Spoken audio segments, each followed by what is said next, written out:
Boa noite a todos. Mais uma noite de encontro com o professor Walter de Andrade, Caminho para a Iniciação. Boa noite. Boa noite a todos, sejam todos bem-vindos. É uma grande alegria, uma grande satisfação, uma grande honra ter todos aqui reunidos para o nosso encontro, né, Caminho para a Iniciação. Dizemos que esse encontro é destinado a dar a base filosófica e iniciática para aqueles que pretendem seguir o caminho da iniciação.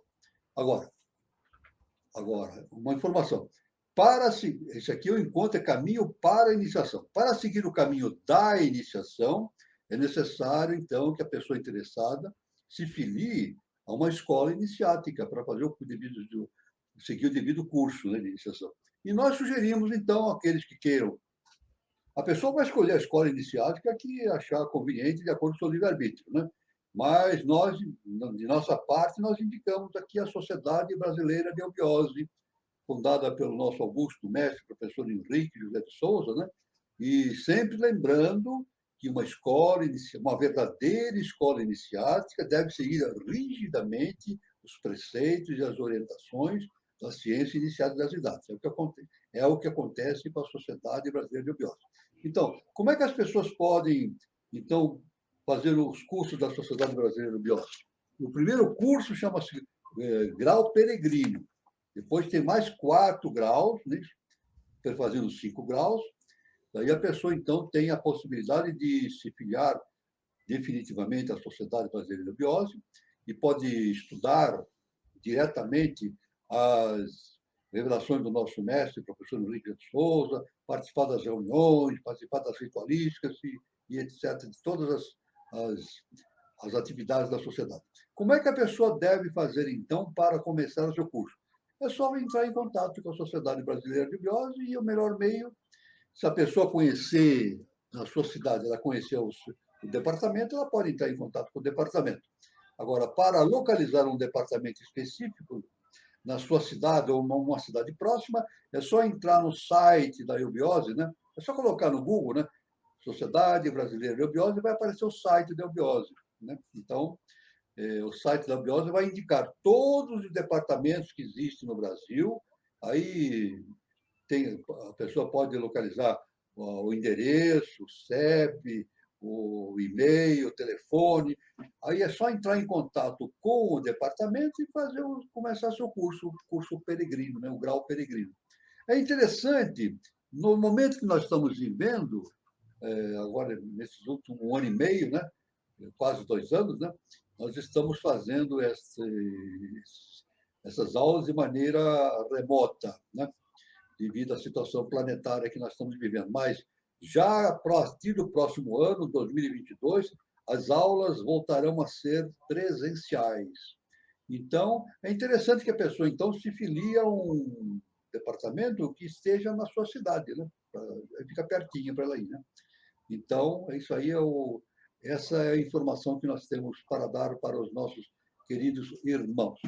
E esse encontro aqui nosso segue o caminho básico do conhecimento iniciado das idades, né?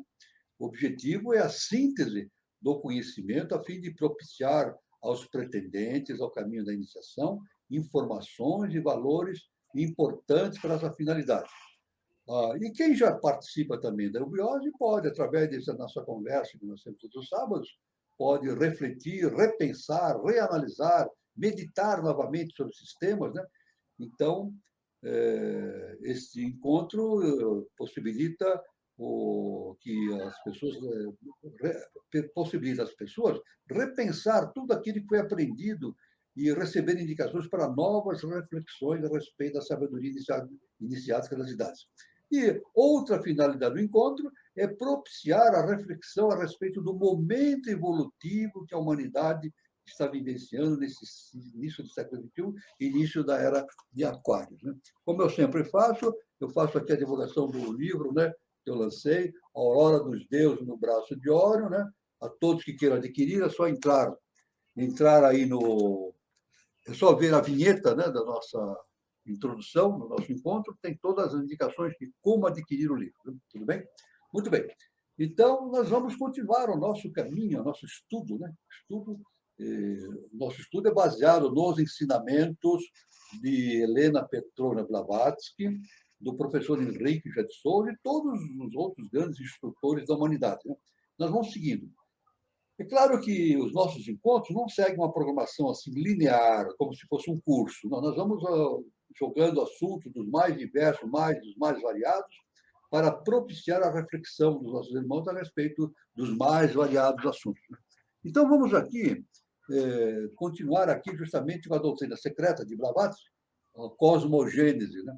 É uma coisa muito interessante quando ela começa a descrever o processo que ela passou de recebimento dessas magníficas, extraordinárias mensagens vindas dos grandes mestres, em que ela serviu de portadora, de veículo. Né?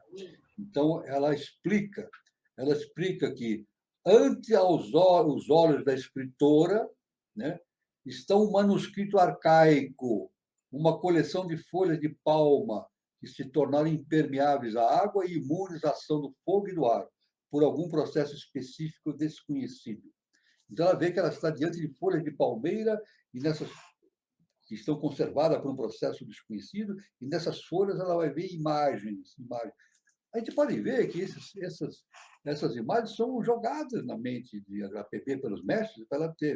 Ela tinha os mestres jogavam essas ideias na cabeça de HPB para transmitir esses conhecimentos e também a levavam para os mundos internos. Ela teve nos mundos internos, participou de atividades, etc. Então, foi muito amplo esse trabalho de Helena Petrovna Blavatsky nesse caminho do desvendar todo esse conhecimento da doutrina secreta para a humanidade. Né?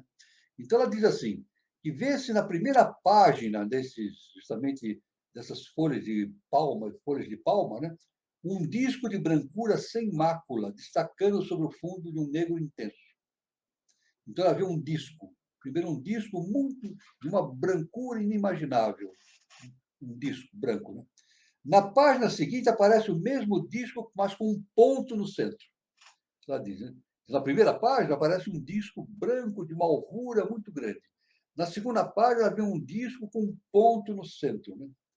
O primeiro, sabem todos aqueles que se dedicam a esses estudos, representa o cosmos na eternidade, antes do despertar da energia ainda em repouso, a emanação do verbo em sistemas posteriores. É o que é? O Sol central.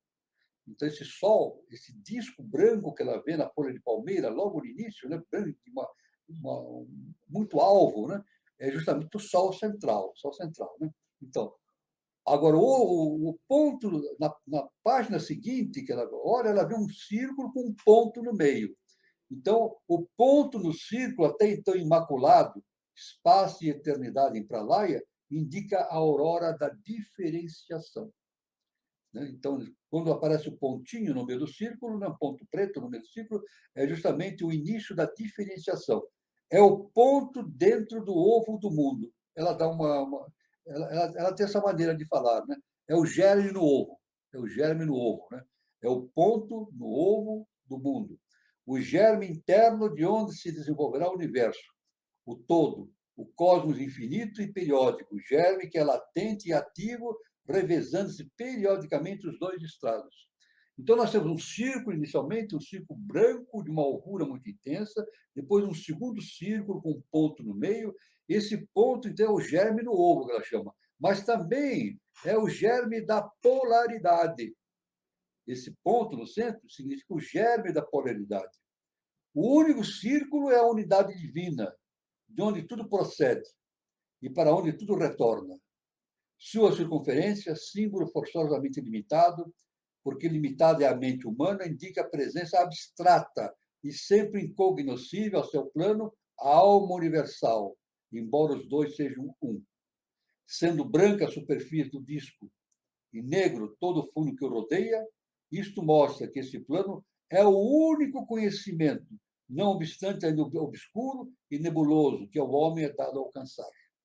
No plano tem origem as manifestações manvantáricas, porque é naquela alma que, durante o pralaya, dorme o pensamento divino, no qual jaz oculto o plano de todas as cosmogonias e teogonias futuras.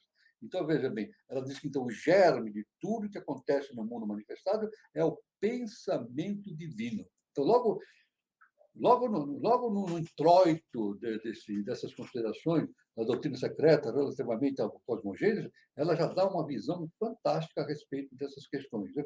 E ela fala sobre o pensamento divino, que é a fonte de tudo que existe. Né? Então, ela faz alguns comentários, faz um comentário muito interessante. Quase não é necessário recordar a todos que as expressões pensamento divino e mente universal não devem ser interpretados nem por analogia com um processo intelectual semelhante ao que se manifesta no homem. Então, ela disse: esse pensamento divino não é nada de reflexão do ser humano, de mental, né? de uma visão através de um processo intelectual humano. Muito diferente disso. O inconsciente, segundo um determinado autor, von Hartmann, chegou ao vasto plano da criação, ou melhor, da evolução, por meio de uma sabedoria clarividente, superior a toda a consciência, o que em linguagem vedantina significa sabedoria absoluta. Só aquele que compreende quanto a intuição paira muito acima dos lentos processos do raciocínio pode formar uma concepção ainda vaga daquela sabedoria absoluta que transcende as ideias do tempo e do espaço. Então, esse pensamento divino, essa sabedoria divina, esse pensamento transcende ao tempo e ao espaço. Está muito ali, muito acima dos processos da lógica, do raciocínio, do entendimento comum ao ser humano. Né? A mente, tal a qual a conhecemos, se resolve em uma série de estados de consciência, cuja duração, intensidade, complexidade e demais atributos são variáveis, baseando-se todos em uma análise da sensação de que é sempre Maya. Então, aí está, ela já deixa bem definida essa questão. A mente humana, na verdade, trabalha no campo que nós chamamos de Maya, ilusão. Porque são corpos ainda inferiores ao estado crístico, né? Ao estado de entendimento do Akasha, do segundo trono.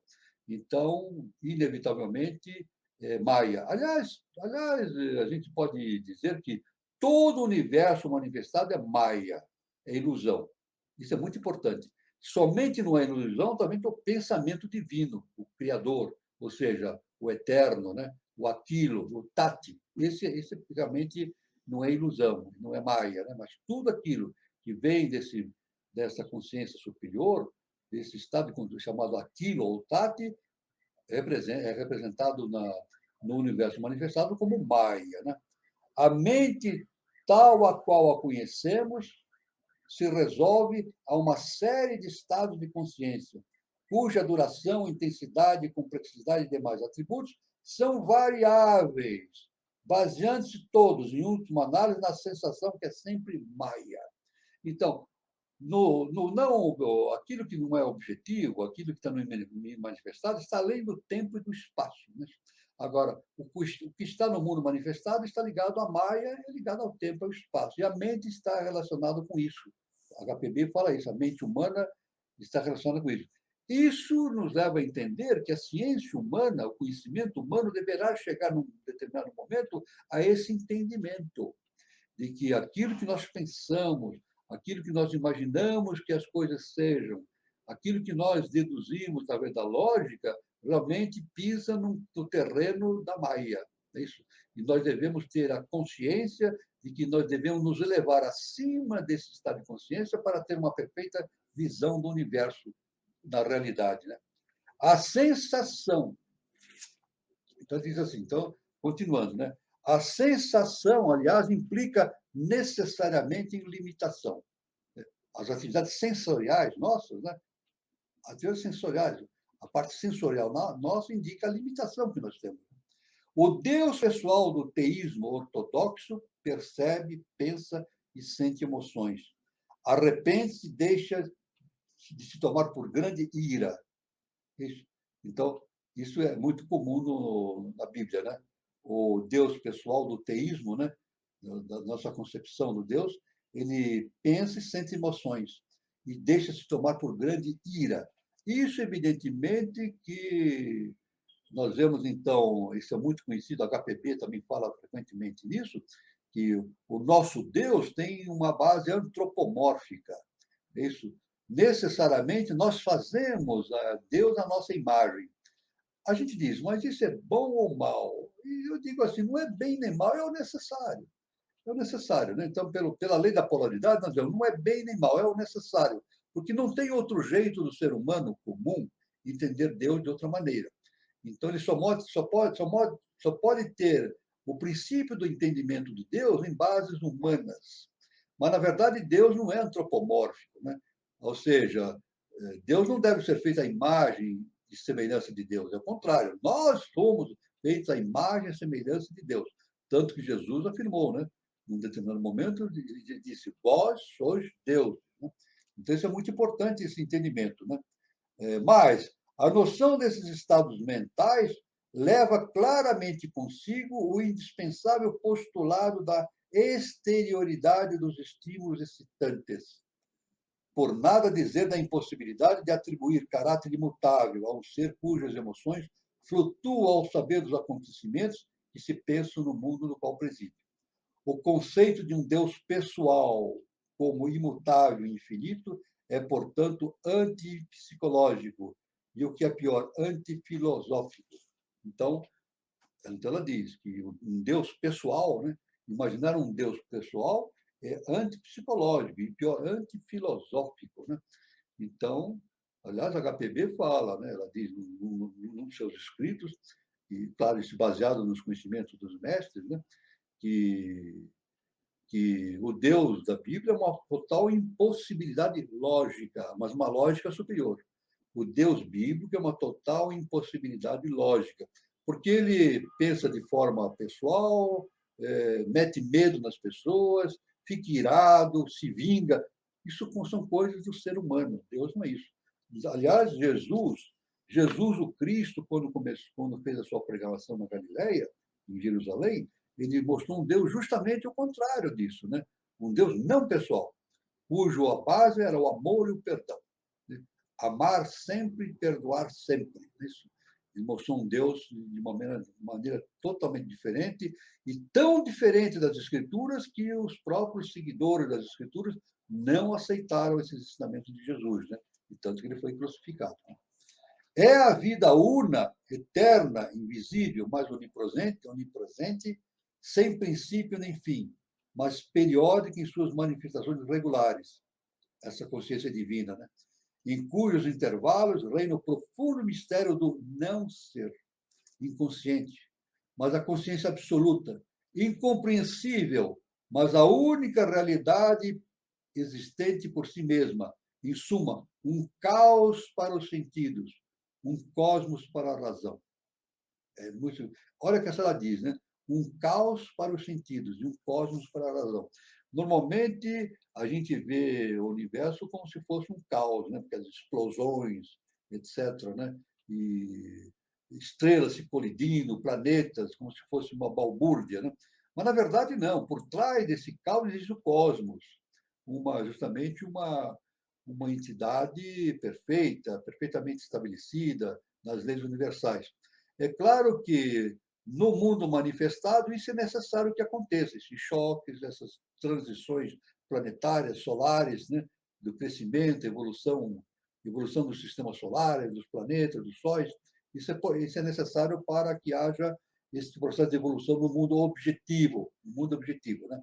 Ora, seu atributo, né, da divindade, desse ser superior, né, seu atributo único e absoluto, que é ele mesmo, movimento eterno e incessante, é chamado esotericamente o grande alento, isso, que é o movimento perpétuo do universo, no sentido do espaço sem limites e sempre presente. O que é imóvel não pode ser divino, mas de fato e na realidade nada existe absolutamente imóvel na alma universal. Aliás, isso foi uma grande discussão na antiga Grécia, né? Entre o pensamento, uma oposição entre o pensamento de Parmênides e de Heráclito, né?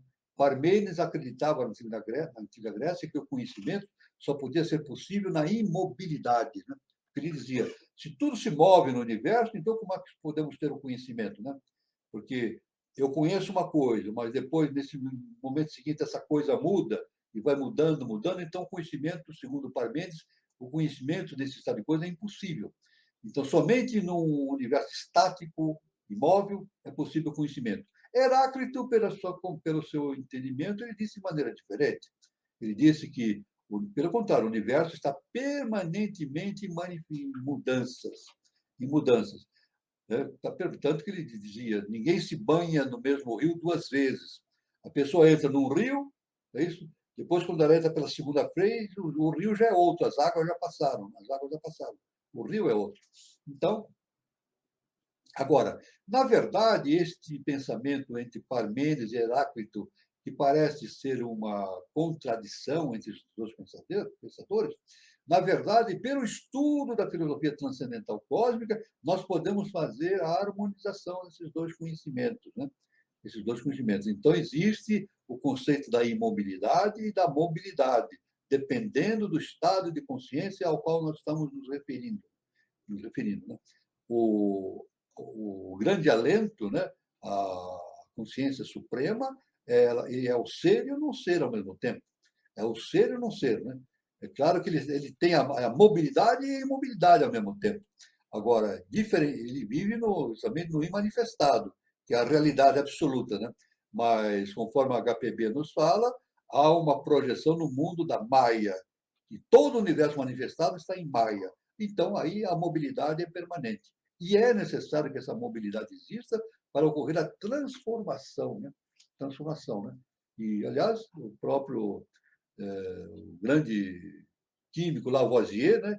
Ele já fez essa descoberta através da química, uma descoberta científica e cósmica, né? Nada se cria, nada se perde, tudo se transforma. Tudo se transforma. Então, na verdade, não existe uma criação universal, existe uma manifestação. Então, uma manifestação. O imanifestado se manifesta no manifestado. Então, não cria, nada se perde. Tudo já existe, mas tudo se transforma.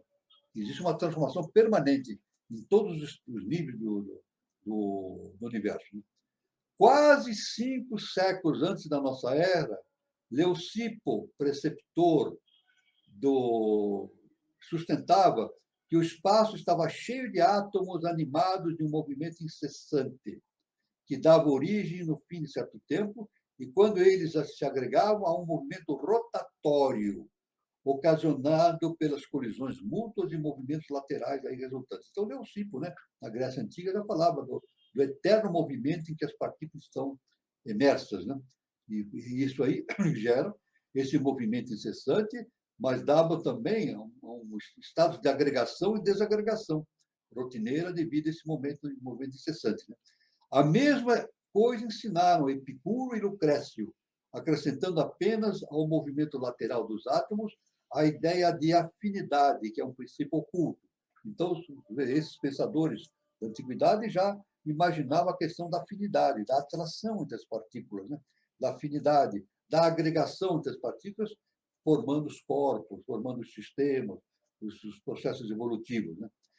Desde o começo do que constitui a herança do homem, desde o primeiro aparecimento dos arquétipos do globo em que vivemos, a divindade não revelada foi reconhecida e considerada sob o seu aspecto filosófico, o movimento universal, a vibração do alento criador na natureza. O ocultismo sintetiza da seguinte forma essa questão: a existência una. A divindade é um fogo misterioso, vivo ou movente, e as eternas testemunhas dessa presença invisível são a luz, o calor e a umidade. Tríade esta que abrange todos os fenômenos da natureza e que lhe é a causa. O movimento intracósmico é eterno e incessante. Então, o cosmos está sempre se movimentando. O cosmos, como nós falamos, especificamente, é justamente o universo manifestado. Né? O movimento cósmico, o que é visível ou objeto da percepção, é finito e periódico. Então, o universo manifestado é finito e periódico. Como eterna abstração, o sempre presente, como manifestação, é finito. na direção do futuro e na direção do passado, sendo esses dois o alfa e o ômega das reconstruções sucessivas. Então, a gente vê que no universo manifestado nós temos essa notação, né, do passado, do presente, do futuro, que representa Maia. Mas a nossa mente humana não consegue se libertar desta Maia, do presente, do passado e futuro. E não porque é uma polaridade que existe, mas é necessário para que a nossa consciência consiga desenvolver o seu processo evolutivo dentro desse contexto. O cosmos, o cosmos, o número, não tem nada a ver com as relações causais do mundo fenomenal. Então, a gente tem o fenômeno e o númen. O númen é aquilo que ocorre no cosmos transcendental, superior. E o fenômeno são as questões, as situações que ocorrem no mundo material, no mundo objetivo. Aí se dá-se o nome de fenômeno. Né? Só em relação à alma intracósmica, ao cosmo ideal, no imutável pensamento divino, é que podemos dizer: jamais teve começo, nem jamais terá fim. É evidente. Então, se ele é tudo ou nada, o eterno é tudo ou nada, é o ser no ser, ele não tem fim nem princípio. Isso é inimaginável na nossa mente humana. Né? Imaginar algo que não tem princípio nem fim, que não tem, que é imóvel e imóvel ao mesmo tempo. Né? Isso é inimaginável para a mente humana. Para a mente humana, mas é possivelmente acessível para aqueles que transcendem essa limitação humana e passam pelo adeptado, depois passam pela consciência trans-akáshica, e chega no primeiro trono e assim por diante, e quando chega na casa do pai também, né? Chegando aqui no primeiro trono, a volta à casa do pai, então tem-se uma visão completamente diferente daquilo que nós temos no mundo inferior. É claro que, mesmo na casa do pai, existe a questão de que aquilo é Maia também, né? É Maia. Na casa do pai, o primeiro trono é Maia também. Isso de acordo com o pensamento da filosofia iniciada das idades. Né? Só em relação à alma intracósmica, ao cosmo ideal, no imutável pensamento divino, é que podemos viver. Jamais teve começo, nem jamais terá fim. Quanto ao seu corpo ou organismo cósmico, ainda que se não possa dizer que haja tido uma primeira construção, ou deva ser uma última, em cada novo manuântara pode esse organismo ser havido como o primeiro e o último da sua espécie, pois evoluciona cada vez mais para um plano mais elevado. Então, é claro que, dentro do plano objetivo, nós podemos dizer o primeiro e o último. Isso de maneira relativa, dentro da polaridade em que nós vivemos. O primeiro e o último, passado e presente e futuro. Né? Então, nós temos sempre essa possibilidade de chegar ao que era antes, o que é agora, o que será no futuro.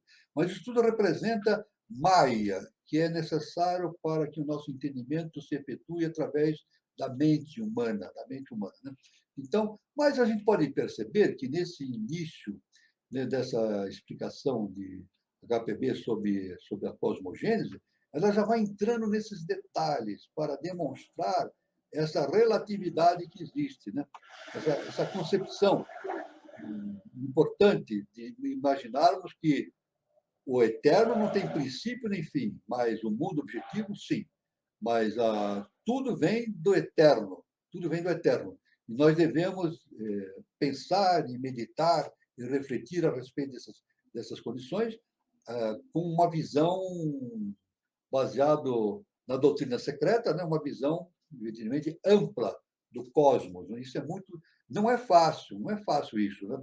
E o ser humano só poderá começar a ter uma visão mais profunda a esse respeito quando se tornar um adepto. E isso é inevitável. O nosso mestre afirma: a raça humana se tornará um dia uma raça de adeptos. Então, aí, quando se tornar uma raça de adeptos, ela vai se tornar, então, a base da sinarquia, uma nova civilização e assim por diante. E vai entender com bastante clareza muitas coisas que nós não entendemos hoje. Então, esse é um princípio da nossa conversa de hoje, justamente para dar um embasamento. Aí temos muita conversa para prosseguir, né, nesse sentido, a respeito dessas questões iniciais, a respeito da cosmogênese, que é é uma imensidão de conhecimentos que a HPB nos trouxe, e sempre lembrando para todos os nossos amigos, ouvintes, né, e participantes, que a HPP trouxe um conhecimento muito amplo da doutrina secreta, mas o nosso mestre trouxe, ele transformou esse conhecimento da doutrina secreta num fato palpável, num fato objetivo. Isso. Tanto que o nosso mestre diz, isso é muito importante esse entendimento, o nosso mestre diz, eubiose é teosofia posta em prática.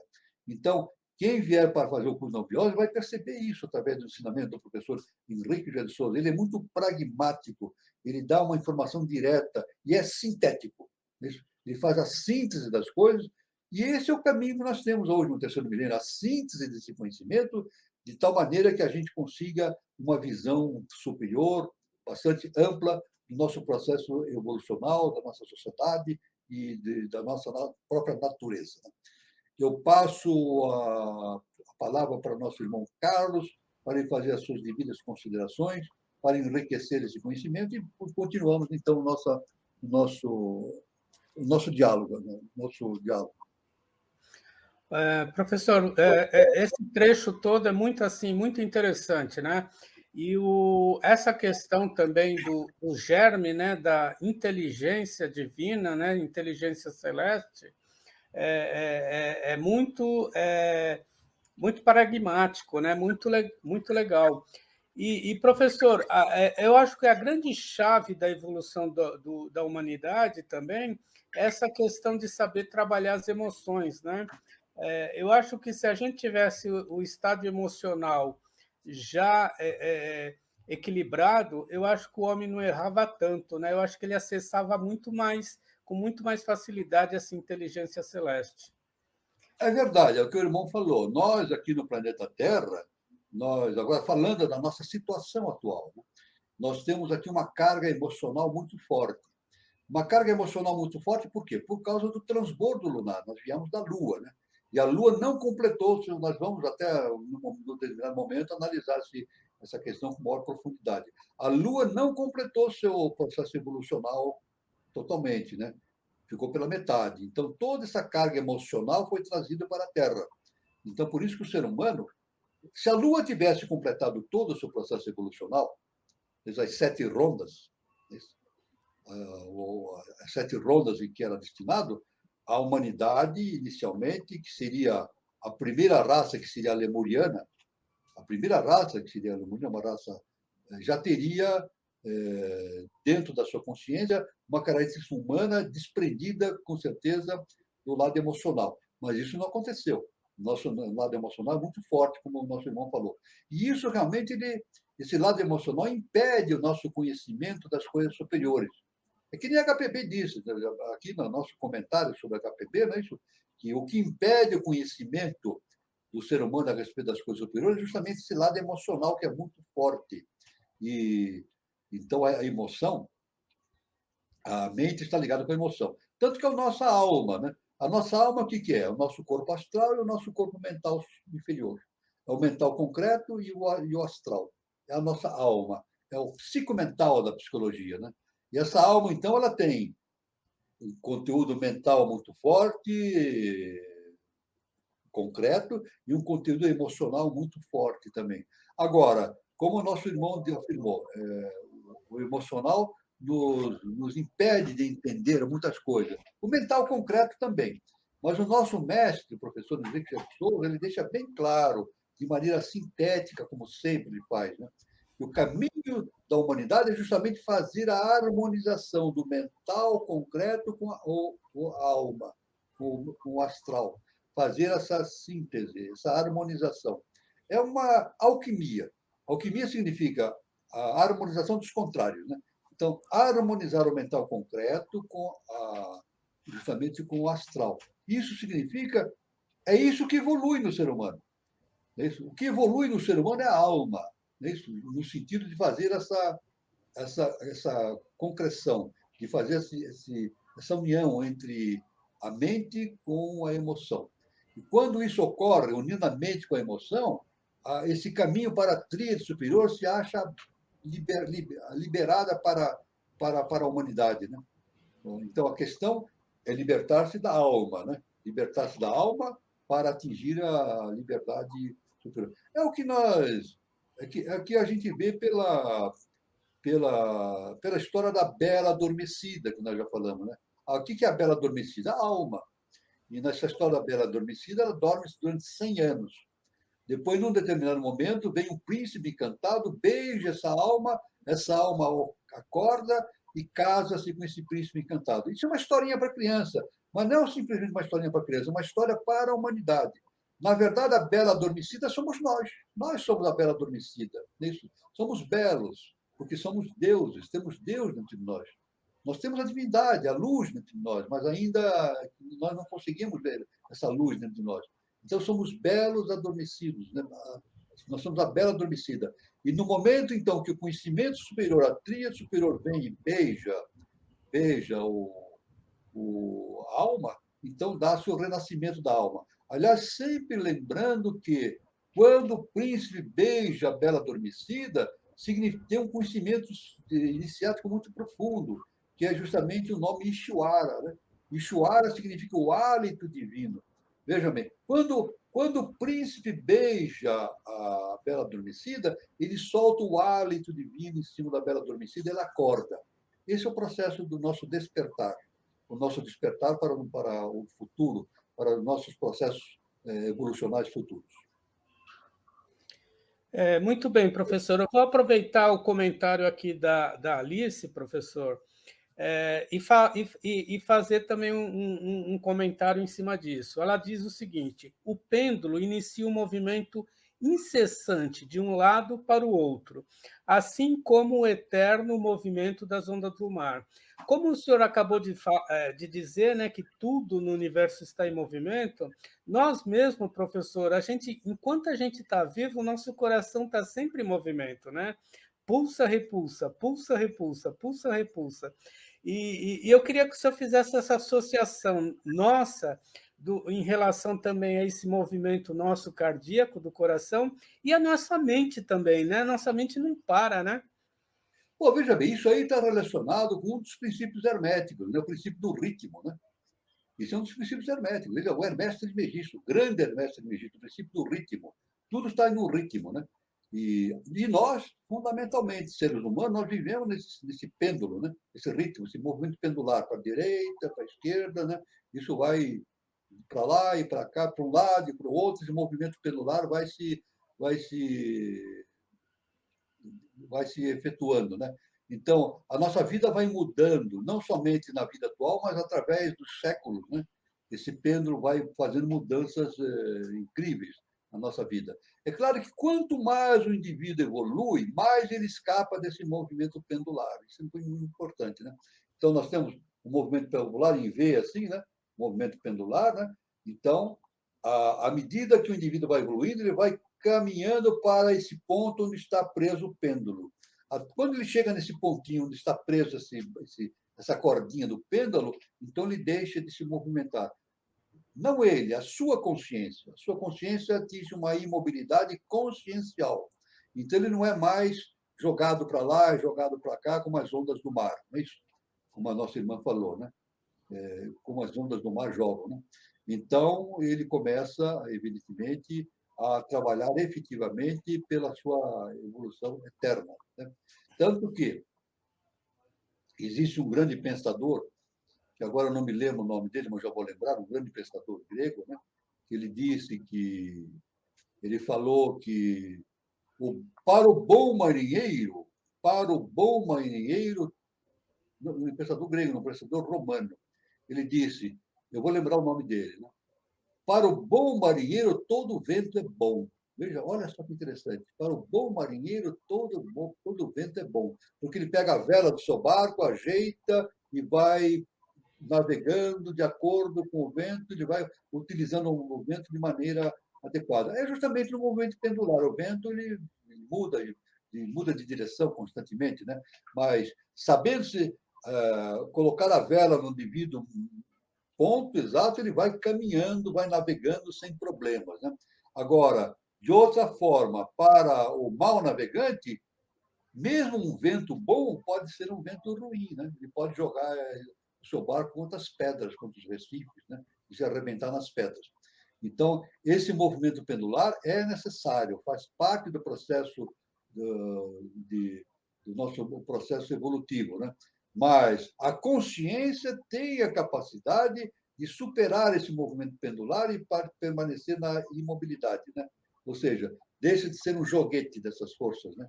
Isso é importante, deixa de ser joguete dessas forças e passa a agir conforme a sua própria consciência. Ou seja, começa a fazer o seu próprio destino de maneira consciente, de maneira consciente. Isso é muito importante. Muito bom, professor. Eu vou também aproveitar a pergunta do Guazelli para fazer uma consideração. É o seguinte, professor, a pergunta dele. A polaridade se manifesta no passado e no futuro, no agora, nunca. E se o interessante do presente, professor, é que o nome já diz, um presente, tudo é realizado no presente, mas o presente ele está sempre avançando para o futuro e se transformando em passado, né? Como se o presente fosse assim instantâneo, né, professor? Olha, eu falo para o nosso irmão Guazelli o seguinte, olha, a polaridade não se manifesta nem no presente nem no passado, porque isso é maia. A polaridade se manifesta onde? Na nossa consciência. É isso? A nossa consciência que identifica a polaridade. Não é verdade? O nosso mestre diz que, isso ele deu, um dos últimos ensinamentos que ele deixou antes de sair da face da Terra, ele disse que ele gostaria que os discípulos entendessem a questão da polaridade. Porque quem entende a polaridade entende tudo. Né? Então, a polaridade é algo que se manifesta diretamente na nossa consciência. Não é isso? Então, veja bem, tanto que, de maneira bastante objetiva, o ser humano se preocupa muito com o bem e com o mal. Né? E na política, nas questões públicas, nas questões do comportamento, é sempre o bem e o mal. Não é isso? Então, muitos acham que estão do lado do bem, e outros acham que. Veja bem, todos dizem que estão do lado do bem, e consideram os outros, que estão seus opositores, do mal, e vice-versa. Ninguém diz que é o mal, ninguém diz que está do lado do mal, sempre do lado do bem. Isso aqui isso chama-se ignorância. Ignorância. Porque, na verdade, não é bem nem mal. O nosso mestre diz, a questão não é se preocupar com o bem e com o mal, é sim com o dever. Então, o ser humano, na política, nas atuações sociais e da sociedade, se preocupar com o bem e mal é uma perda de tempo. Tem que se preocupar com o dever. E o dever, justamente, é luta pelo dever. E esse dever está ligado justamente com a lei divina, isso, justa e perfeita. Fazer as coisas de maneira correta, de maneira honesta, sincera, ética, isso, de acordo com os padrões universais do amor, da justiça, do livre-arbítrio. Né? Então, na verdade, eu digo, a polaridade não se manifesta nem no passado nem no futuro, se manifesta dentro da consciência humana. E a consciência humana, ela pode, evidentemente, agir conscientemente, a sua consciência pode agir no passado ou no futuro, dependendo do seu estado de consciência. Né? Agora, vamos dizer o seguinte, uma consciência do passado é uma consciência que vive ainda as questões do passado, né? As suas nidanas. E uma consciência do futuro é uma consciência que já vive nos seus estados mais adiantados. Tanto que os mestres, eles fazem parte do futuro. Mas não é esse futuro, esse presente, passado e futuro, não é esse reloginho aqui. Não é isso que é determinado pelo reloginho, não. É questão da consciência. Existe um estado de consciência, que eu digo avançado, que a gente chama futuro, e um estado de consciência atrasado, que nós chamamos do passado. Né? Mas tudo isso se resolve através do processo de autoconhecimento. Então, de maneira bastante específica, dizemos, quando o indivíduo entende a si mesmo, atinge o autoconhecimento, ele entende a questão da polaridade. Então, ele começa a ver que a polaridade não são coisas, não reflete a questão de coisas opostas, mas sim de coisas complementares. Ou seja, o bem e o mal não são ativos por si mesmos, né? Eles agem pelo necessário, pelo necessário. Tanto que nós podemos classificar já acabamos de falar, nós podemos considerar algo como mal e ele é bem, e considerar bem aquilo que é mal. Nós não temos noção. Mas, na verdade, o bem e o mal eles convivem no mesmo plano, né? Ou seja, o mal tem o germe do bem, e o bem tem o germe do mal. Isso é a filosofia do Tao. Quer dizer, não estamos inventando, isso aí vem de milhares de anos através dessa filosofia do Tao, do taoísmo, né? Então, isso é muito importante esse entendimento. Eu devo dizer, em resumo, que o entendimento da polaridade não é fácil, não é fácil. E a polaridade só pode ser entendida quando o ser humano se liberta de si mesmo, ou começa a se libertar de si mesmo. Muito bom, professor. Outra pergunta sobre polaridade. O Neori Francisco Morandi. O princípio da polaridade opera em toda a manifestação? O princípio da polaridade opera em toda a manifestação, veja bem, mas muito mais intensamente no mundo abaixo do segundo trono. Não é isso? Nós temos o segundo trono. Abaixo do segundo trono, a polaridade é muito intensa, muito intensa. E muito mais. Por quê? Porque a polaridade, como nós dissemos, a polaridade é algo que existe dentro da consciência humana. A polaridade existe dentro da consciência humana. Então, o homem se polariza, ele vê a polaridade em tudo. Né?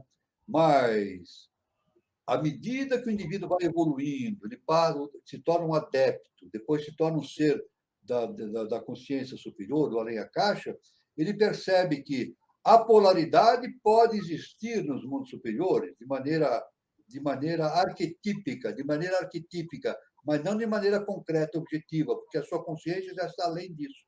Então, dizemos o seguinte: o princípio da polaridade se manifesta na manifestação objetiva, né? No processo manifestativo, abaixo do segundo trono, com bastante intensidade. Acima do segundo trono, a polaridade existe no sentido arquetípico, né? A polaridade não deixa de existir, no sentido arquetípico. Tanto que nós falamos, né? Nós acabamos de falar que quando a HPB viu aqueles 3 discos, ele viu três discos, né? Um disco branco, inicialmente, depois havia um disco branco com ponto preto no centro, né? Então, justamente, aquele disco branco é justamente o Sol central. E o disco preto, o disco branco com ponto no centro, é justamente o primeiro trono. Veja bem, esse ponto no centro do disco branco é o germe da polaridade, o germe no ovo. Então, a polaridade existe o quê? No sentido arquetipal. Veja bem, no primeiro trono, a polaridade existe no sentido arquetipal. Mas abaixo do segundo trono, nós temos uma outra figura, um círculo com uma cruz, a cruz mundanal. Então, abaixo do segundo trono, ela se manifesta de maneira efetiva. Agora, se manifesta aonde? Dentro da nossa consciência. Então, é tudo questão de consciência. A polaridade se manifesta de acordo com o estado de consciência do indivíduo. Muito bom, professor. Agora, só o comentário do Edgar Cardoso, que foi seu aluno. Professor, ele diz o seguinte: boa noite. Só para salientar, o Walter foi meu instrutor no Grau Manu, no Sumaré. E sabe bem explicar de forma racional. Gratidão por tudo. É o que eu sempre, Edgar, é o que eu Edgar, um sempre grande falo para o abraço. senhor, professor. O senhor tem uma Um grande didática abraço. assim, impressionante. E meu abraço também, viu, Edgar, para você. Um grande abraço, meu irmão Edgar. Tudo de bom para você, viu? Felicidades. E a Márcia Barra falando que fez a passagem para o Yama hoje. Muito legal. Parabéns! Parabéns para a Márcia Barra. Parabéns. Felicidades. Grau Yama agora. E o grau Yama é muito importante. É um grau extraordinário, viu? O Yama trabalha as emoções, né, professor? Aquilo que a gente estava falando. O Yama trabalha essas emoções, também essa parte emocional, né? Justamente a transformação de danas em escandas. Justamente como eu falei, né? Transformar aquele conteúdo emocional que nós temos lunar em conteúdo solar, que é escanda, né? Então, um processo muito importante na transformação do ser. Justamente nessa questão da harmonização com da mente e com a emoção. E quando a gente consegue equalizar, fazer essa ligação de maneira harmônica entre mente e emoção, desenvolve-se imediatamente o chakra cardíaco, né? O chakra cardíaco com as suas 12 pétalas, então tem um enorme processo de transformação, e isso é um processo que conduz o indivíduo ao estado de adepto. de adepto. Muito bom. E é isso que a Alice fala aqui, professor Walter. Escutá-lo é muito bom, nos traz a emoção superior e a vontade de mais do que pensar, reflexionar. Exatamente. Sempre reflexionar, refletir, né?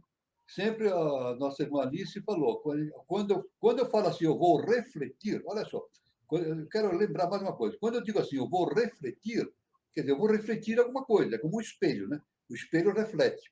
Então, quando eu vou fazer uma reflexão, isso significa, isso o dicionário não explica isso, nem a linguística não explica a real natureza deste fonema, desta palavra, né, a reflexão.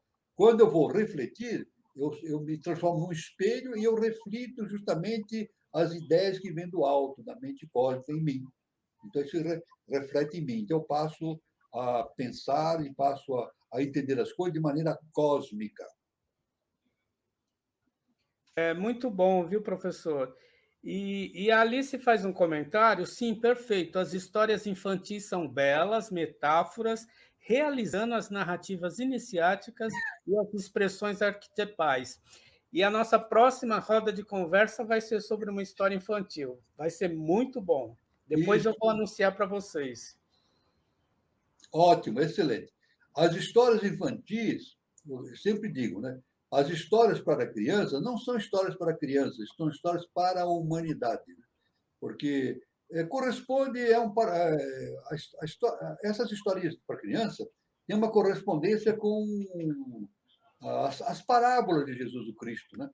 Jesus Cristo, para simplificar as coisas, para deixar a coisa mais clara, mais objetiva para a nossa mente humana que tem dificuldade de entender as coisas, ele contava as histórias com historinhas, que são as historinhas é a maneira de falar, né? Que são histórias extraordinárias, cósmicas, saber das parábolas, né?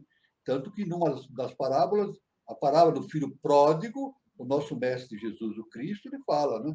Nosso supremo mestre Jesus o Cristo, ele fala da volta nossa casa do Pai, justamente a volta ao primeiro trono, a volta da consciência que foi projetada da mônada para o primeiro trono, atingindo uma perfeita compreensão de tudo, do universo manifestado principalmente. Muito bom, professor. O César ele traz o seguinte, professor, o César Cecílio. A iluminação se encontra na neutralidade? Agora veja bem, a neutralidade dentro da questão consciencial, né? Então, quando o indivíduo entende a polaridade e começa a agir dentro do sentido da polaridade, ele começa a entender tudo, como agem as coisas, através da lei do karma, né? Ele entende, por exemplo, que a lei do karma não existe para punir ninguém. Isso, primeira coisa. O povo diz assim, esse é meu karma é pesado. Tem uma ideia do karma como se fosse uma coisa pesada, que estivesse aí para infligir sofrimento às pessoas, mas não é verdade. O karma é um processo de reajuste, né? Ele pode ser agradável ou não agradável, né? Mas ser agradável ou não agradável não significa ser mal ou bom, não é isso? É isso? Então, na neutralidade. Então, eu digo assim, o indivíduo pode dizer assim, eu vou ser feliz se eu ganhar na loteria, né? Eu vou ser feliz se eu ganhar na loteria. Isso é um processo de ignorância, porque não é verdade. Se ele ganhar na loteria, ganhar aí 200 milhões de reais, não é isso? Suponhamos, ele ganha 200 milhões de reais. Pode ser o abismo dele, não é verdade? E ele vai fazer muita bobagem, pode fazer muita bobagem com esse dinheiro e criar um karma terrível. Então, isso não é verdade. É a questão do bem e do mal, né? A questão do bem e do mal, né? Então, isso aí, essa relatividade é muito importante, né? Tanto que Pitágoras dizia isso nos seus ensinamentos, né? Olha só o que Pitágoras falava, que nós não devemos pedir nada para Deus. Olha que interessante. Não pedimos, não, é inútil pedir coisas para Deus. Então a gente pergunta, mas por que isso? Por que? Vamos entender bem isso, né? Porque, primeira coisa, nós não sabemos o que é melhor para nós, pelo princípio da polaridade. Nós nunca sabemos, às vezes nós imaginamos que algo vai ser muito bom e não vai ser. E algo vai ser muito mal e vai ser bem. Então, e o segundo princípio, Deus, a divindade, sabe exatamente aquilo que nós precisamos. Então, eu acho que o comportamento do iniciado é justamente colocar-se à disposição da divindade para agir como um agente do eterno na face da Terra. Isso é iluminação. O processo de iluminação é justamente isso, escapar dessa polaridade, da neutralização, mas não a neutralidade não fazer nada, não é isso. É colocar-se à disposição da divindade como um instrumento do eterno na face da Terra. Então ele diz, através da iluminação, o eterno sabe exatamente do que eu preciso. Eu não preciso nem ficar lembrando do eterno. Claro, eu vou ficar lembrando do eterno do que eu preciso. Ele sabe exatamente do que eu preciso. Agora, o que eu preciso realmente é me tornar um veículo da consciência cósmica na face da Terra. Porque disso depende todo o processo evolutivo ao qual eu estou submetido, e todos estão submetidos. Então, essa é a questão da iluminação e da neutralização. A neutralização não na imobilidade. O indivíduo continua agindo, mas de maneira sensata, de uma maneira dentro de um código superior de entendimento. Não mais através daquele sentimento de bem e mal como nós entendemos na face da Terra, né? Mas não o bem e o mal, mas o necessário. Então, o que acontece frequentemente não é bem nem mal, é o necessário. E o necessário acontece. O necessário sempre acontece. Porque se eu admitir que o necessário não acontece, então eu tenho que admitir que a lei universal não é justa e perfeita, o que é uma inverdade. A lei universal é justa e perfeita. Então, tudo o que acontece é o necessário. Muito bom, professor. O Guilherme Guazelli pergunta o seguinte, professor Walter: Jesus era polar? É uma boa pergunta. Veja bem, a consciência de Jesus, o Cristo, né? Não, de Jesus, eu não vou falar nem de Jesus, o Cristo, de Yoshua Ben Pandira. Nós devemos distinguir uma coisa. Jesus, chamado Yoshua Ben Pandira, que era justamente o quê? Um ser em evolução. Né? Ele era um ser em evolução, um Asura em evolução. E ele foi chamado Jesus, o Cristo, porque ele foi veículo do Cristo cósmico. Aliás, Jesus, ele foi veículo de duas consciências superiores, dois deuses, o quinto Senhor e o sexto Senhor. Vamos deixar bem claro? Jesus, o Cristo, ele foi veículo de dois deuses, o quinto Senhor e o sexto Senhor. Aquibel, o Senhor Arabel, Luzbel, na época, né? Luzbel, se manifestou através de Jesus Cristo, através de Lúcifer. Isso. E o Cristo cósmico, relacionado com o primeiro trono, se manifestou através de Jesus Cristo por um ser chamado Jeffersus. Então, Jesus realmente tinha essa polaridade.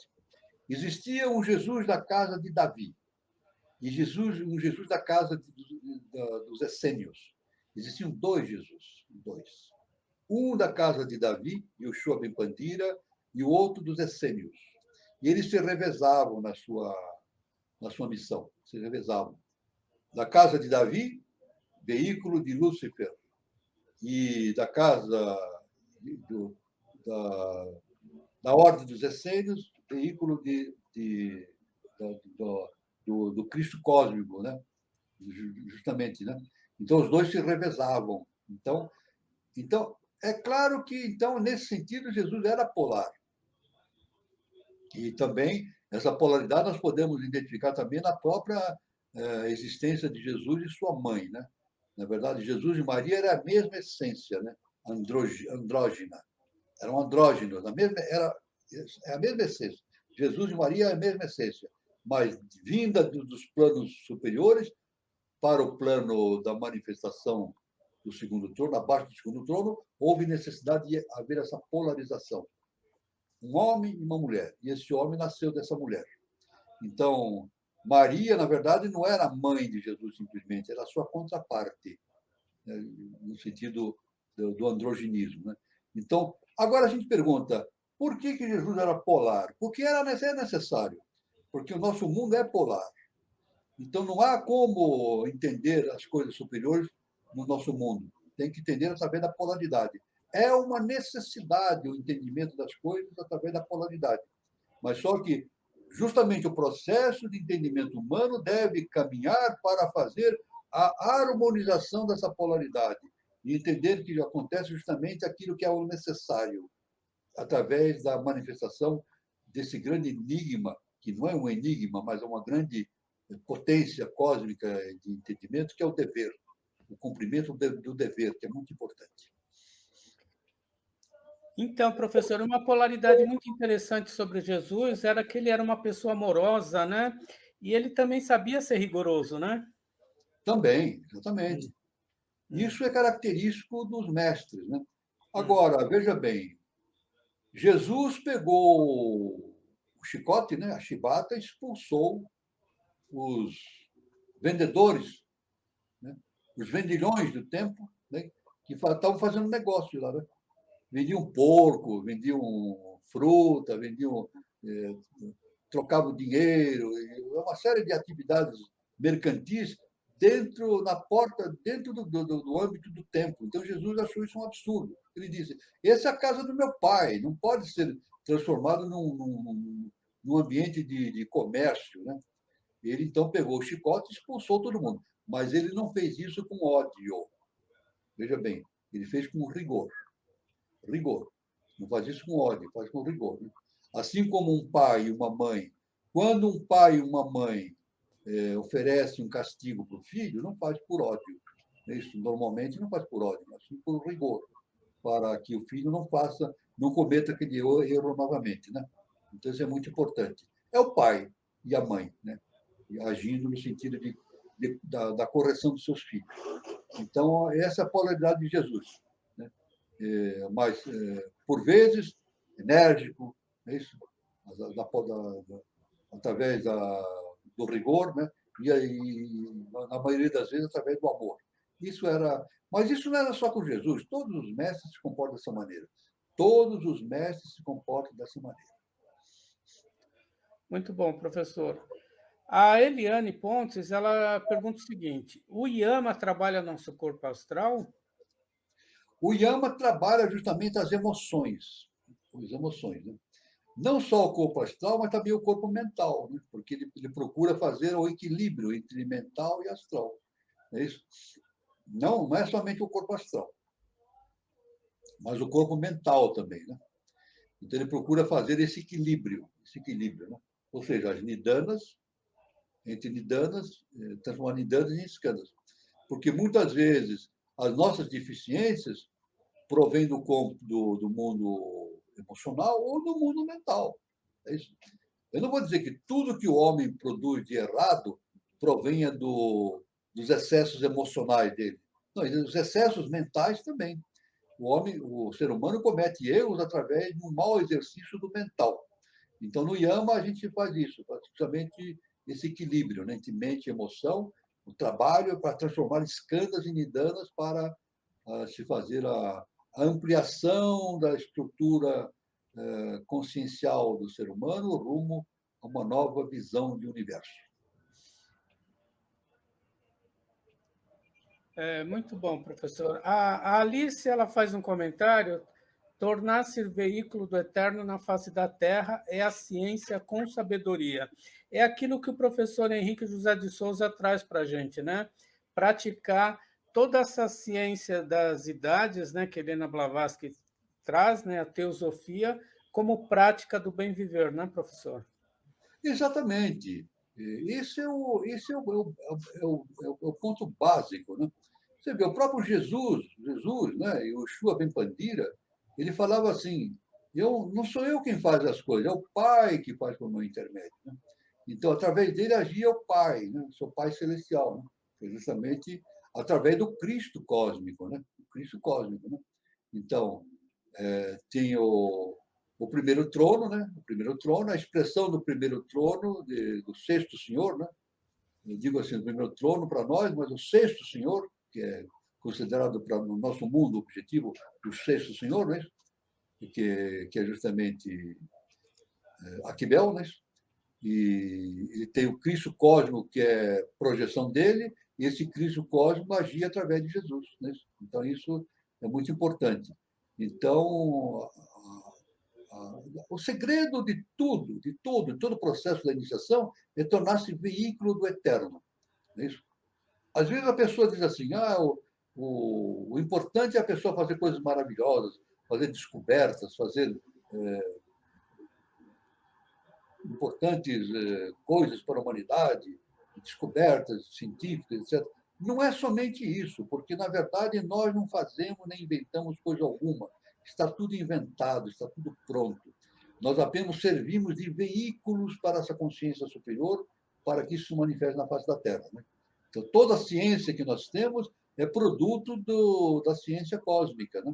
E os cientistas, aqueles que trabalham pela evolução da ciência, da cultura humana, eles servem de veículos para essa consciência superior.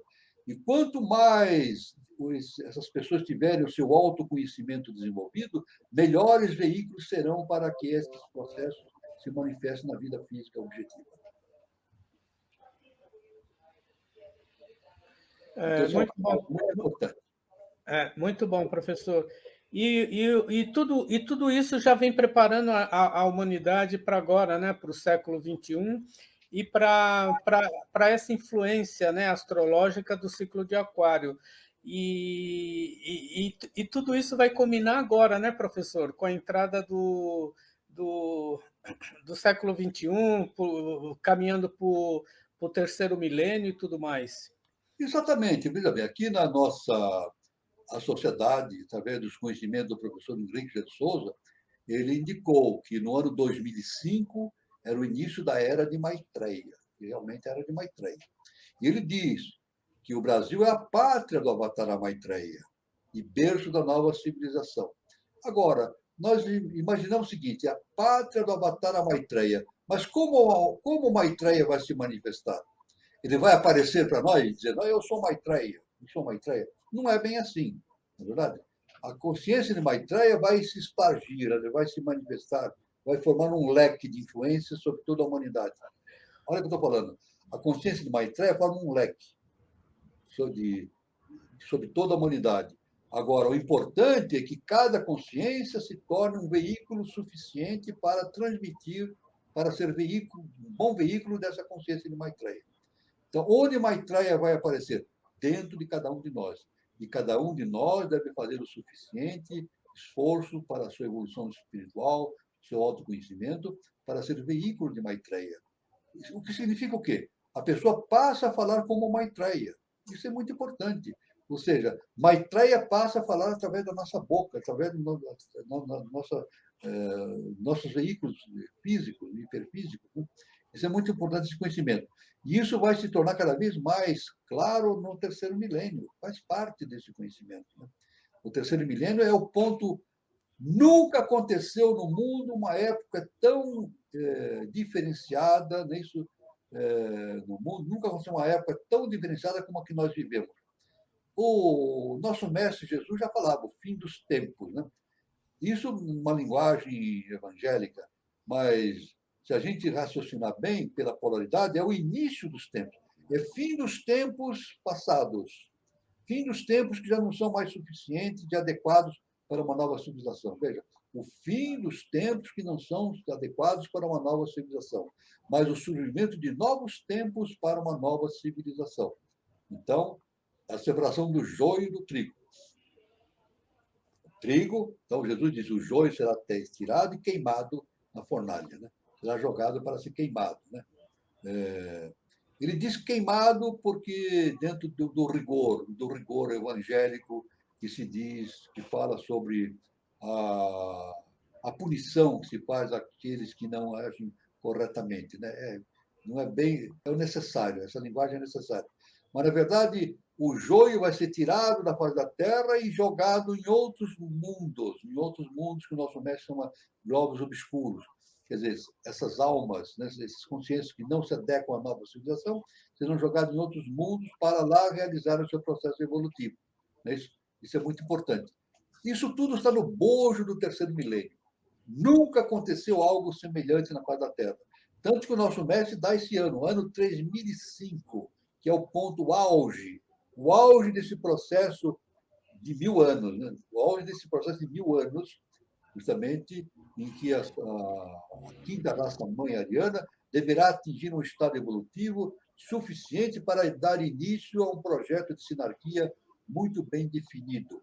E tanto que o nosso mestre afirma nas suas revelações que, justamente nesse momento, a Agartha virá para a face da Terra. Ou seja, os seres de Agartha virão para a face da Terra para fazer um entrelaçamento de consciência com os seres humanos. Agora, para os seres agartinos virem para a face da Terra, é necessário haver uma comunhão de pensamento, uma comunhão de identidade, uma comunhão de consciências, né? Para que haja uma perfeita harmonização dessas consciências. Então, esse é um fato. Na era de Maitreya, a vinda de Agartha, dos seres de Agartha para a face da Terra, isso. Então, e no mais, além do mais, o apogeu disso justamente é a interrelação da face da Terra com o quinto sistema, o Akasha, né? O segundo trono. E o nosso mestre trabalhou toda a vida justamente por este objetivo, tornar viável o quinto sistema e, consequentemente, o sexto sistema na face da Terra. Muito interessante, professor. E seria interessante também a gente comentar um pouco, principalmente porque foi colocado aqui, né, falar sobre os graus iniciais da eubiose, né, a preparação, que é o peregrino, né, e o senhor como instrutor do grau Manu, né, porque cabe a nós, né, que abraça todo esse conhecimento, toda essa sabedoria iniciática das idades, de espargir tudo isso para o mundo, né, professor? Preparar o mundo para o que há de vir, né? Como que o senhor vê todo esse preparatório, o peregrino e o grau Manu? Eu devo dizer o seguinte, que esses graus que estão colocados na eubiose para que os alunos sigam o curso, não são aleatórios. Eles estão baseados em fundamentos da cosmogênese e da antropogênese. Quando a pessoa começa a fazer esse curso e meditar, vai verificando que os graus não são aleatórios, estão baseados justamente nos contextos específicos da cosmogênese e da antropogênese. Cada grau tem um sentido cosmogêneo e antropogenético. É isso? Então, é uma fase, um período de amadurecimento, um período de libertação da consciência das suas limitações humanas. Né? E os graus, na verdade, não são. O curso peregrino, o curso da eubiose não é um curso linear, né? Que começa de uma ponta e termina na outra. Não é assim. Ele é helicoidal, ele segue numa hélice, que é o projeto justamente do processo evolutivo, segue uma hélice, né? Segue uma hélice, né? Então, isso significa que, isso é muito importante, a pessoa diz assim, no peregrino eu vou estudar uma coisa, depois no segundo grau eu vou estudar outra, no terceiro grau outra, quarto grau outra. Não, não é assim. Não é assim. Nós estudamos as mesmas coisas, mas com graus diferentes. Olha só. O estudo é o mesmo, mas com uma visão mais profunda. Isso que é importante, veja. Vamos estudando os mesmos assuntos, mas com uma visão mais profunda, mais abrangente. O estudo é o mesmo. O assunto é o mesmo. É universal, é o tudo, o todo. Né? A universalidade, né? O amor universal, o perdão, todo esse conhecimento superior. Então, o projeto dentro da eubiose é um processo cíclico em forma de hélice. Então, a pessoa vai indo, vai estudando e reestudando, grau a grau, esses conhecimentos. E depois, na série interna, ele tem a possibilidade de ler também os ensinamentos do nosso mestre, professor Henrique Jesus, as revelações. E as revelações também não são lineares. Se a pessoa lê as revelações, ela vai dizer que não são lineares, elas são também cíclicas. A pessoa vai lendo muitos assuntos e mas não são lineares, são helicoidais cíclicas, mas vão formando um conjunto coeso. Isso é importante. Tem uma coesão do assunto. Não são assuntos esparsos, desligados, não. A gente consegue ligar um assunto com o outro, formando uma totalidade de conhecimento. Isso que é muito importante. E o mais importante, isso acontece com o nosso mestre, acontece com todos os grandes mestres, o nosso mestre nunca entra em contradição. Ele passou ele passou 60 anos, né? Ele passou 60 anos ensinando na face da Terra, né? Mas nesses 60 anos, ele nunca entrou em contradição. Pelo menos, nunca encontrei uma contradição nele, nunca. Tudo está se concatenado no mesmo assunto, no mesmo visão universal. E também HPB e o próprio Jesus o Cristo, não há contradição. Isso indica que o conhecimento transcendental é algo muito profundo, não há contradições. Ao contrário do pensamento humano, né? O pensamento, a ciência se contradiz. Isso. Os pensadores se contradizem, cada um tem um pensamento, uma forma de pensar, existem discussões, contradições, mas entre os mestres, não. Olha só, entre os mestres não existem contradições. Apesar dos mestres falarem linguagens diferentes, adequadas à tônica do ciclo, mas a linguagem, no fundo, é sempre a mesma, coincide. Tem uma coesão, tem uma humanidade, que justamente é a unidade do pensamento, do pensamento cósmico. Muito bom, professor. E isso tudo complementa com o que a Alice fala, ó, como uma grande central de energia cósmica revelando-se através da consciência de cada um, capaz de absorver essas potentes energias, né? Tudo é energia, né, professor? Tudo é energia. Eu digo assim, eu vou muito mais a energia na forma de arquétipo. Né? Então, quando a gente fala assim, desce vida energia e sobe vida consciência, eu posso dizer assim, desce arquétipos e segue a consciência. Né? O arquétipo desce. É isso? Depois, esse arquétipo é realizado na consciência, no mundo físico. Então, a consciência que está ali projetada, a monádica, ela torna aquele arquétipo de maneira efetiva no mundo manifestado de forma consciente. Então, isso é verdade. Então, tudo esse processo de transformação é muito importante, né? E através da consciência de cada um. Por isso que é básico a transformação interna de cada um, para que esses arquétipos se manifestem de maneira objetiva, de maneira fidedigna. Porque nós devemos dizer, às vezes o arquétipo pode ser mal interpretado e utilizado de maneira errada. Isso pode acontecer também, né? Um arquétipo universal pode ser entendido de forma diversa pela consciência humana e aplicado de maneira não adequada. Isso aí, então, isso ocorre o erro, né? E justamente no campo da polaridade pode acontecer isso, né? Pode acontecer isso, né? Então, é importante, então, através da consciência. E a consciência se obtém através do autoconhecimento. Muito bom, professor. O Guilherme Guazelli Neto pergunta o seguinte: a quem atingiu a Yoga Kibel, precisa manter as yogas anteriores? Isso é um assunto que eu não posso responder, porque a Yoga Kibel já faz parte da série interna. Me desculpe, viu, Guilherme, eu não posso responder isso, porque quando a pessoa entra na série interna, então ela recebe instruções a respeito da Yoga Kibel, mas somente as pessoas da série interna podem ter. Eu não posso responder porque eu tenho que manter fiel ao mestre, né? Cada coisa no seu devido tempo. Mas quem estiver na série interna vai ter a resposta a essa pergunta. E cada grau, professor, vai tendo uma yoga preparando o estado de consciência para aquele grau, né? Isso sim, o nosso irmão Carlos falou. Cada grau tem uma yoga específica para atingir. Depois chegar na yoga Kibel. Tudo bem, aí tudo bem. Eu não vou falar sobre a yoga, né? Mas existem outras ritualísticas na série interna que eu não posso falar aqui também, porque faz parte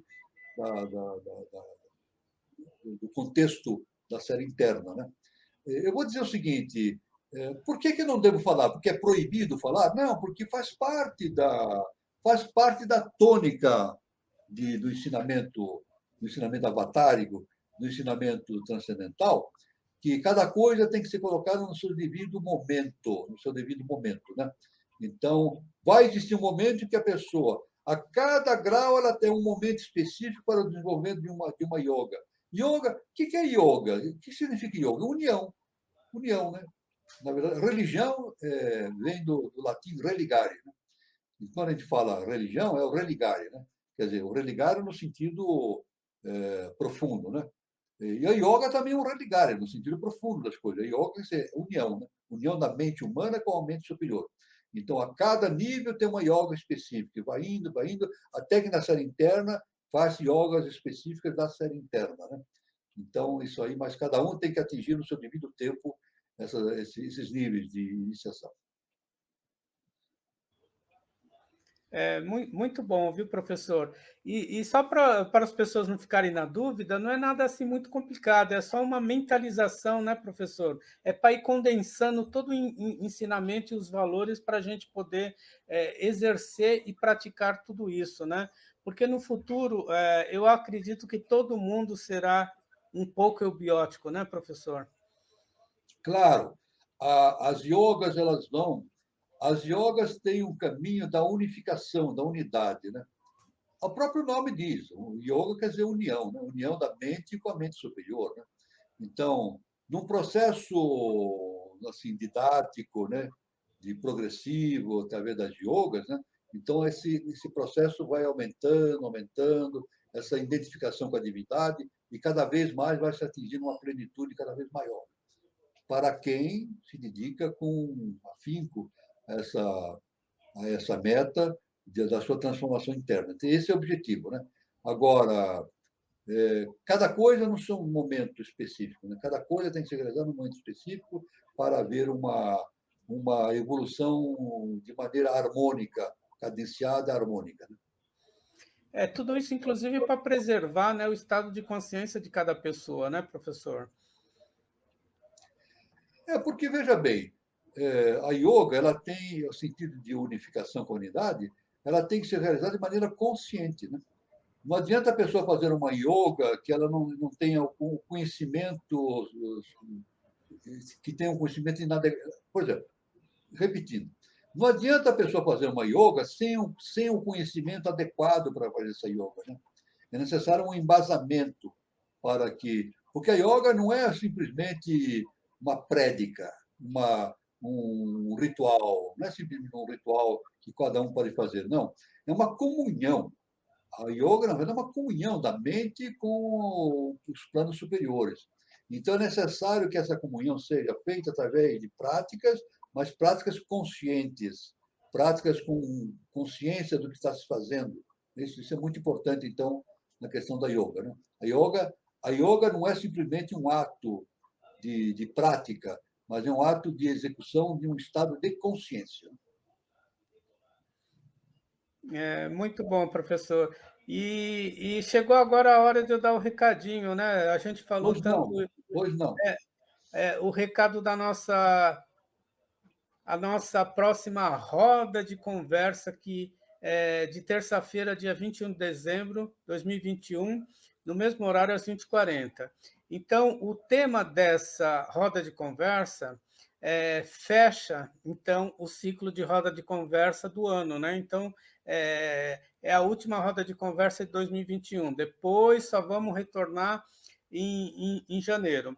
Então, a roda de conversa dessa terça-feira agora será Desvelando Branca de Neve. A gente que falou sobre os contos infantis, né, que tem muitas histórias, né, ocultas sobre eles.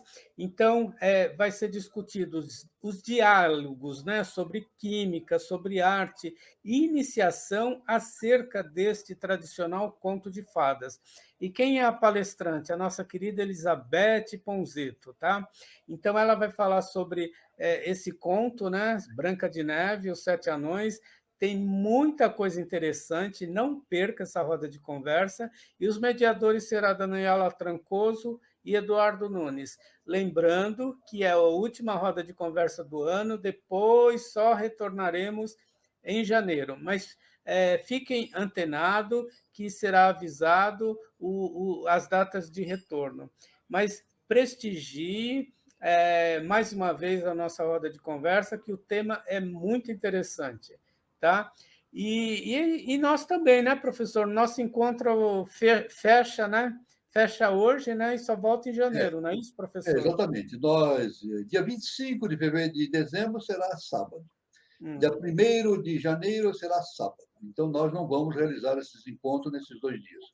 Mas voltaremos a nosso encontro no dia, justamente, 8 de janeiro, né? Sábado. Né? Então, nós vamos fazer uma paradinha, justamente devido às comemorações de fim de ano, Natal e Ano Novo, que aí não tem jeito. Né? Nós voltamos dia 8 de janeiro. Então, aqui um recado. Encontro Caminho para Iniciação, retorno dia 8 de janeiro de 2022, sempre às 20h40. E depois a gente vai avisar a nossa roda de conversa, que deve voltar também só em janeiro. Olha, professor, o pessoal agradecendo, tá? A Patrícia dizendo que está no Astarô, não tinha escutado ainda sobre a Yoga Kibel, muito esclarecedor. Parabéns, professor, pela forma didática que o senhor explica as coisas, viu, professor? Muito bom, pessoal agradecendo. Mais uma vez, a Margarida, gratidão ao Walter, ao Carlos, a todos, excelente encontro, parabéns. Márcia, pela sua passagem. Enfim, tem bastante, depois do senhor dar uma olhada, tem bastante gente aqui agradecendo. Vamos ver aqui a Alice, né? Vigilância do sentido, trabalhar sobre si mesmo, através das práticas, né? De a observação, as yogas, etc., o caminho do autoconhecimento, adeptado. Grata por tudo, queridos irmãos. E nós que agradecemos, viu, Alice? Agradecemos vocês todos pela participação, pelas perguntas e por nos prestigiar todos os sábados, né, professor? Exatamente. Estamos aí, estamos muito felizes, muito honrados com a presença de todos, né? Então, de minha parte, eu digo luz, paz e amor para todos, fiquem com Deus e até dia 8 de janeiro. E até terça-feira, né? Terça-feira agora é dia 21, agora, o nosso 21, encontro só em dia 8 de janeiro. E a programação de terça-feira está colocando aqui, ó, projeto bicentenário, tem bastante coisas especiais, escritores, né? Mais detalhes sobre educação, sobre o roncador, exploração das linhas da ciência e da filosofia. Então, fique acompanhando aí o canal 3005, que tem muita coisa interessante para 2022. Ótimo. E que 2022 venha trazer paz, amor e sabedoria para todos nós, né, professor? Feliz Natal para todos, feliz Ano Novo. Fique com Deus. Luz, paz e amor para todos.